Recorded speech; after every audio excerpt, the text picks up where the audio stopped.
கொண்டிருக்கிறார் என்று ஒரு விசுவாசத்தில் இருங்கள். கர்த்தர் நிச்சயமாக ஒரு மாற்றத்தை அவர் செய்வார்.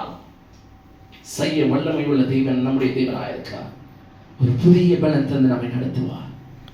நான் விசுவாசம் சோதித்து பார்க்கலாம். ஆண்டவரே ஒருவேளை எல்லாத்தையும் கொடுத்துடா ஆண்டவரே நன்றி சொல்லுவோமா? இல்ல அவர் எதுவுமே கொடுக்காட்டி தான் நம்ம நன்றி சொல்லுவோம். ஏன்னா அவர் கொடுத்ததே போதும். அவ்வளவு கொடுத்துருக்காரு நமக்கு. அவர் கொடுத்ததே போதும். இதுக்கு மேல அவர் கொடுக்க வேண்டியது எதுவுமே இல்லை. ஒரு ஜீவனை நமக்காக கொடுத்து விட்டார். இதுக்கு மேலானது வேற எது உண்டு?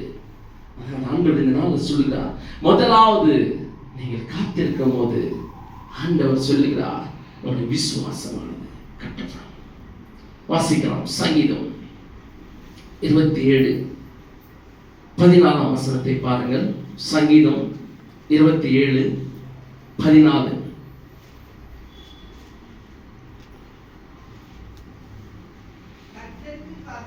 கர்த்தருக்கு காத்திரு, அவர் உன் இருதயத்தை ஸ்திரப்படுத்துவார். திடமனதாயிரு, கர்த்தருக்கே காத்திரு.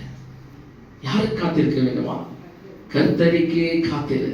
திடமனதாயிரு, கர்த்தருக்கே காத்திரு. ஆபிரகாம் ஈசாக்காக அநேக நாட்கள், அநேக வருடங்கள் காத்திருந்தார்.